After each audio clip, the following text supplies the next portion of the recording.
All right, what's going on YouTube? It's James with DadLore343. Today we're going to be talking about my first ever AK, my WASR GP1063.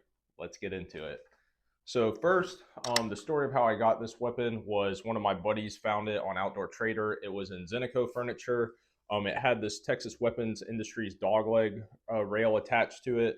And he had several AKs at the time, and he texted me and was like, "Hey man, I found this AK on Outdoor Trader. It's got a bunch of nice furniture on it that I want. Um, would you be willing to buy, the base rifle stripped down and let me buy the furniture? That way I'll front the cost of it." I think it was like 800 or 700, which at the time it was a steal because this is COVID was going on. So I mean, Wazer's, just a basic plain Jane Wazer was going for close to $1,000, give or take.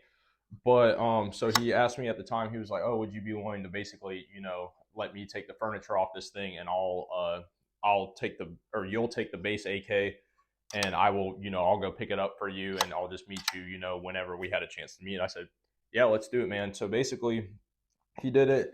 He took the front end furniture off of it. Unfortunately, the guy milled off this little piece right here for the sling loop. I really wish he did not do that, but I guess that's what he had to do to get that specific furniture on there. I don't think I have any pictures of that furniture. I can see if I can get them, but I don't think I do. I'll put a picture of what this looked like when I first got it. I put on Bulgarian battlefield pickup furniture that I redid myself with stuff lying around my in-laws' house at the time. It was just my girlfriend's parents' house because I was actually staying with them for an extended period of time over COVID because I had been laid off, and that's a whole nother story. But so yeah, so I basically, my buddy got this for me. He stripped it down. He put some really cheap plastic furniture on it, which I actually still have back here in one of these bins back here of AK furniture, some cheap plastic furniture. And then once he got it to me, I put the Bulgarian battlefield pickup furniture on it, or he helped me do it. I remember actually that night him basically smashing his hands trying to, get this together. And that's when I realized how different AK smithing is from AR-15 smithing. AR-15 smithing, everything kind of goes together like Legos. AK smithing, you need a big ass hammer and like grinders and things like that. But eventually he persisted and he was able to help me get it on, thankfully. So thank you, Alex. To you, if you ever see this video, thank you so much for that. But yeah, basically he was not able to get this Texas Weapons Industry dogleg off of it. At the time, I really did not care, but I'm very thankful that he was not, because I love this rail on here. I think it's really rare that to have an AK with a rail like this. A lot of people that have AKs, unfortunately, they have them naked. They don't have any rails. They don't have any sort of light attachments on there. I mean, rarely they have slings on there. But yeah, just gonna pull that back. This is I thought this was a bolt hold open mag, but I guess it's not. I think this may have been the mag that came with my PTR 32 then. But they look the same. I have a bunch of Croatian bolt hold open mags too, but this is unloaded firearm just for posterity. There it is, no bullets in the mag. You just saw me rack it several times. Yeah, but basically, so when I got this looked more like a traditional AK. Now, if you've got a keen eye, you'll notice that this is actually dressed up in Baril furniture. So I'll go from butt to tip talking about it. But yes, this is a Baril folding stock on here. It's not a real one. This actually came off of one of my other buddies, my AK buddy Josh. This came off of his Baril that he bought from Atlantic Firearms, because this is just a repro stock. It's not a clone correct Baril stock. And so he took this off. He got a real Baril stock that he bought, I think from Gunbroker. I'm not 100% sure. And then he gave this to me, and I actually ran this on my Baril for a while until I got the full military kit with the telescoping stock and everything like that. And then, of course, I'm running, if you saw my Baril video, if you haven't, I'd love for you to go check that out. But he gave that to me. But yeah, so I got all the full military furniture on my Baril, and then I was able to take all the other stuff that I had on this and kind of put on here. This is a Baril flash hider that actually I ran on my jack because it's a 14x1 left hand. I bought this before I got the 74 style muzzle device for my 5.56 jack that I did in my 5.56 AK-74 video. This is a Baril handguard right here. Then I've got a cheese grater handguard just because I think it looks cool. I could throw the Baril pistol grip on here, but this is a little fake Bakelite grip that I got, Baril stock. But yeah, we'll go over it from back. So I've already talked about this Burrell folding stock. I like it a lot because it brings down the overall package of the gun pretty small for you getting in and out of places. Not that I use this a whole lot, but I do really like this gun. I'd like to use it more. It's just 760 by 39 is so expensive now. It used to be cheap. And actually, when I first got this weapon, 5.56 was extremely expensive. So this was my primary, actually. Like the first time I went out to the dynamic range with some of my buddies, I wasn't running 5.56. I was running this because I had 7.62 by 39. I had a good stash and it was still relatively cheap. So I was buying that up, and I used this AK, not in this configuration, but the first time I ever went out to the dynamic range with my buddy, I was in my Condor plate carrier and had my WASR GP 1063 with, I think, a little red dot on it. It was not this red dot, but it was a different type. But yeah, this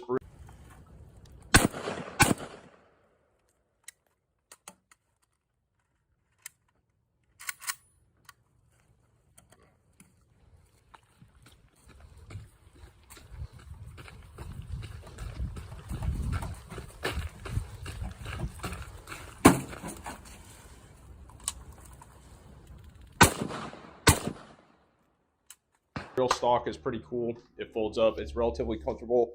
In my opinion, it's a lot more comfortable than the wire folding stocks, which are the other option that you have with a standard AK trunnion like this. But yeah, moving forward a little bit, we've got this little sling swivel. I don't have a sling on here now because actually I took my Blue Force Gear sling loop that was on here. I put that on my Burrell. I'd like to get another one. I just have not gotten around to getting another one. And then once I have that on there, I'll stick a sling on there. I've got this aftermarket selector. It's got a little shelf right there for the for you to move it up and down easy. And it's also got a mag hold right there, so you can hold not a mag hold, a bolt hold. Does not work very well. And actually at one point I tried to mill this. Yep, there it goes. But I tried to mill this little thing out a little bit more. My thought was with the Croatian bolt hold open mags that basically on your last round. All right, so I was able to find a Croatian bolt hold open mag. So I'll just show you how it works right here. So right there, it holds the bolt open. But the issue is it's not like an AR. If you take that mag out, that bolt's gonna travel forward again. So my thought with it was to mill this out enough to be able, once I had that bolt locked back, be able to flip up this mag catch, hold this bolt in place right there like that, be able to change mag right there like that, and then flip that. Actually, here, I will do a good demonstration. So we would go out like that, put that in there, put a fresh new mag in. Of course, this is unloaded, and then let it go forward just like that. So that was kind of my thought process behind trying to mill that out a little bit. Of course, it did not work correctly. This is when I was running it as my primary at the time, so I wanted to have as fast mag changes as possible. But luckily, after that, the price of 5.56 went down some. I started running AR-15s. Actually, I think I started running this Palmetto State AR-15 that we will get into in a later video. But yeah, so I was able to start running 5.56 again, just like most of my friends at the time all ran 5.56 AR-15s. But yes, so that's that little mag catch right there. Like I said, this is a surplus fake light grip or a fake light grip. I'm not sure. I think I got it from AIM Surplus. We got the Texas Weapons Industry dog leg rail. And actually a good plus of this over the Burrell dog leg rail is that this can just come off like that, and it still holds zero pretty well from my understanding. And then you can pull out the bolt obviously and clean it as you need.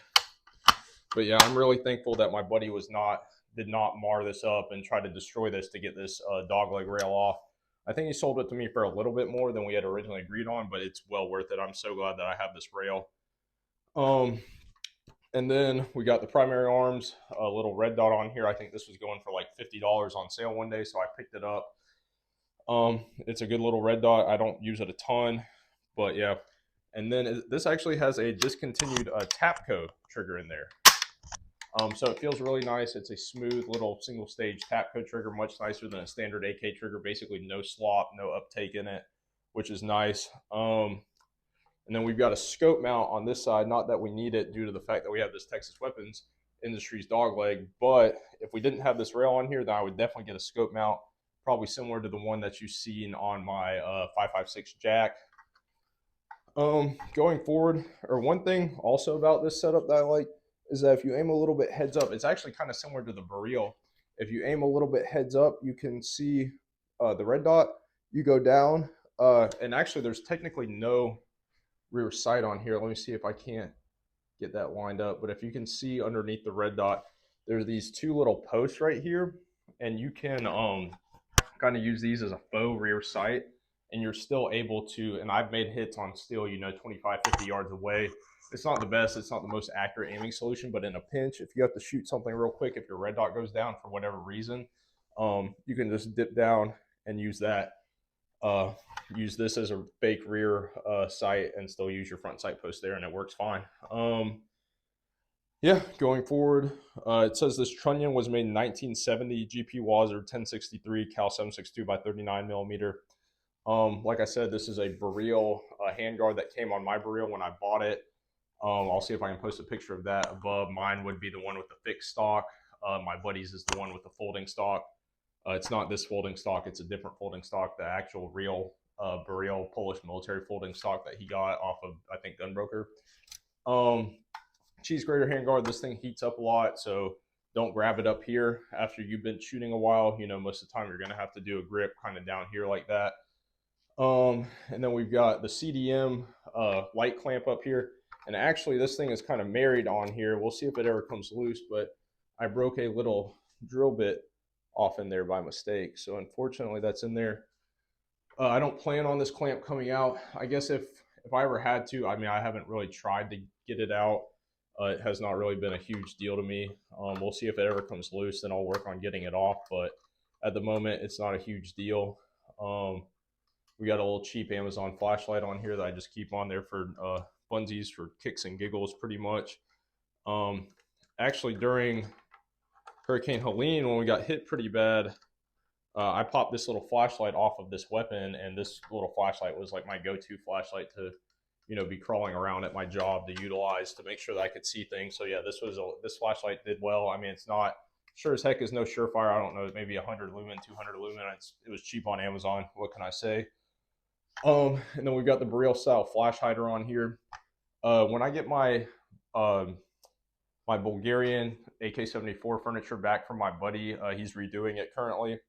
I may either put it back on here or I may put it on my WBP jack. If you got any opinions on that, let me know below. But yeah, it's really hard to beat a WASR. They're great little AKs. It's a perfect, in my opinion, it's a great example of a AKM. Pretty stock, and you can still get them in the country. They're good, they're reliable, cold hammer forged barrel, made in a military factory in Romania, which is a big deal. Yeah, it's hard to beat. This was my first ever AK. It was my only AK for a very long time until I got my 5.56 Galil. I'll see if I can put a picture of that above. I'll probably throw up a picture of my whole family of AKs that I have. And actually on top of that, I have a 18-inch ATI Galil ARM or AR. No, I guess it's ARM because of the handguard, but we'll do a separate video on that as well. We've got a cleaning rod up here, but yeah, pretty much it's a good little gun. It's obviously not a stock gun, but I haven't really changed any of the internals on it myself. Like I said, it came with this Tapco GT2 trigger in there, came with the Texas Weapons Industries dog leg rail mount. But everything else, I put this on, obviously. This is my mag, put that grip on, put that on, put the front end on. But yeah, it served me well. I honestly do not think I've ever had a failure with this weapon. It's just the AK reliability. AKs go and go and go. I have hit targets out to 400 yards with this. I don't think I've ever hit 500, but you can tell that the 7.62 by 39 is a lot more arcier than your 5.56. 5.56 shoots a lot flatter. This you have to hold a little bit higher, but it is possible to make long range hits. So people saying, oh, AKs are inaccurate, I don't really believe that that's true necessarily. They're not as accurate as AR-15s, but they're definitely still combat effective to shoot things anywhere from 200 to 400 yards away. You can definitely still be deadly with the AK, and that 7.62 by 39 round is going to have a lot more stopping power than a 55 grain 5.56 or another. Because normally a 7.62 by 39 is weighing 123, 124 grain. A 5.56 is going to be anywhere from 55 to 77 grain, give or take, you know, and you can have all sorts of different payloads in those, armor piercers, tracers, things like that. I mean, same thing with 7.62 by 39. Another cool thing about this that I'd like to get into, I need to get a hub adapter for 14 by 1 left hand for this AK. Hopefully the threads are concentric. I'll have to look into that once I actually put my can on there. If they're not concentric and the can's off, then I'm not going to shoot it, obviously. I don't want to get a baffle strike on my 7.62 can, but if they're not concentric, then I'll use it on the 5.56 jack, because those threads should be concentric. But if they are, then I would really love to run this with a can and shoot some subs out of it and just see how it is, how quiet that we can get it. Because a lot of people say that it's comparable to like 300 blackout, basically like the Soviet 300 blackout type deal. And it used to be a lot cheaper to get the 7.62 by 39. Now it's more expensive. It's funny how the tables turn like that in just a few years. But yeah, that's a future project for it, is to throw a can on there and try it out with some subs and kind of see the results that we get. But yeah, this is my WASR 10. So just let me know what you think below. And I appreciate everybody watching. Thank you so much. God bless.